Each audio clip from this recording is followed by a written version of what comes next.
Go yard. I got so much motherfucking design on right now. Break it down, bring it back, make it clap. I got 3 old thoughts, new block, where that thing. Bitches on my line, and you know.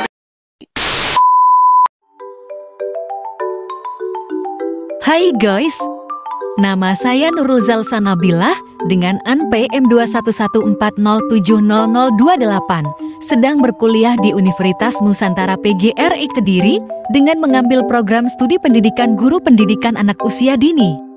Di sini, saya akan menampilkan video penjelasan materi mata kuliah strategi pembelajaran PAUD dengan dosen pengampu Dr.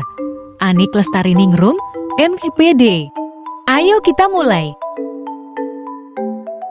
Yang pertama, apa itu strategi pembelajaran PAUD itu sendiri?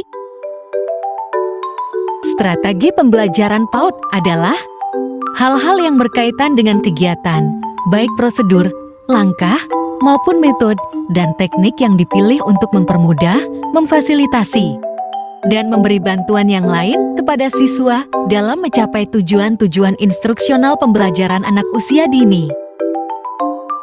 Selanjutnya, metode pembelajaran anak usia dini adalah cara yang digunakan pendidik dalam melakukan kegiatan pembelajaran kepada anak untuk mencapai kompetensi tertentu. Metode pembelajaran dirancang dalam kegiatan bermain yang bermakna dan menyenangkan bagi anak. Ada beberapa metode pembelajaran anak usia dini. 1. Metode bermain. 2. Metode bercerita. 3. Metode menyanyi atau musik. 4. Metode karya wisata. 5. Metode demonstrasi.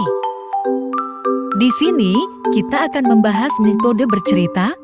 Apa itu metode bercerita? Merupakan salah satu pemberian pengalaman belajar dengan cerita. Melalui metode bercerita, anak mendapat pengalaman serta pengetahuan yang akan disampaikan melalui cerita secara lisan. Selain itu, metode bercerita dapat membantu anak dalam mengembangkan dan melatih kemampuan bahasa yang anak miliki. Bercerita atau mendongeng merupakan metode sekaligus media komunikasi yang menjadi tradisi dari generasi ke generasi, meskipun peran dan fungsinya kini mulai tergantikan oleh tayangan-tayangan, televisi, dan game di komputer maupun gadget. Padahal, banyak manfaat yang bisa didapatkan anak-anak saat mendengarkan dongeng yang dibacakan.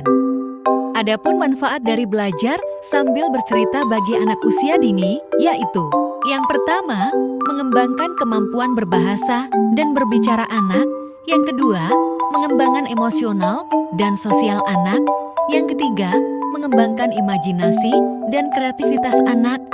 Dan yang keempat, mengasah kemampuan kognitif anak. Saat dibacakan buku atau mendengarkan cerita, anak akan belajar untuk mengembangkan empati terhadap tokoh cerita. Perhatian dan sikap empati kepada orang lain akan menumbuhkan kepekaan hati dan kecerdasan emosional anak. Berikut hal-hal yang harus diperhatikan pendidik dalam bercerita. Yang pertama, urutan cerita.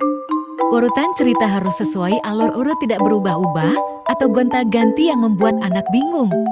Yang kedua, suara. Gunakan suara yang sesuai dengan jumlah kapasitas anak yang mendengarkan, agar semua mendengarkan dengan baik cerita yang dibacakan. Yang keempat, intonasi. Penyampaian intonasi harus tepat tinggi rendahnya, agar sesuai dengan suasana yang diceritakan, sehingga anak mengerti dengan suasana atau keadaan yang diceritakan bagaimana. Yang kelima, gestur. Gestur atau gerakan tubuh sangat penting juga. Di sini dengan gerakan tubuh anak akan semakin tertarik dan fokus dengan cerita, sehingga anak akan mengerti seperti apa gambaran cerita yang diceritakan. Dan yang terakhir, keenam adalah mimik wajah atau penghayatan. Penghayatan atau mimik wajah akan sangat membantu dalam menjelaskan cerita yang dirasakan, sehingga anak akan ikut terbawa suasana merasakan perasaan seperti apa yang diceritakan. Yang terakhir dari pembahasan materi ini, saya akan menjelaskan tips dan trik bercerita. 1. Pilih buku dan bahan cerita yang menarik sesuai usia si anak. Bila itu buku bergambar, usahakan si anak dapat melihat keseluruhan gambar dari cerita tersebut. 2. Perbanyak kontak mata pada si anak ketika bercerita untuk membuat fokus anak terjaga hingga cerita selesai. 3. Membacakan cerita dengan intonasi yang baik, jelas, dan ekspresif. Pergunakan gestur tubuh bila perlu untuk menarik perhatian si anak. 4. Apabila cerita sudah selesai dibacakan, bacakan sekali lagi dengan menyisipi pertanyaan mudah untuk melatih dan memastikan bahwa si anak telah memahami isi cerita dengan baik. Dan jika anak bertanya, jawablah dengan senang hati. Baik, itu saja yang dapat saya sampaikan. Semoga bermanfaat. Terima kasih, sampai jumpa lagi.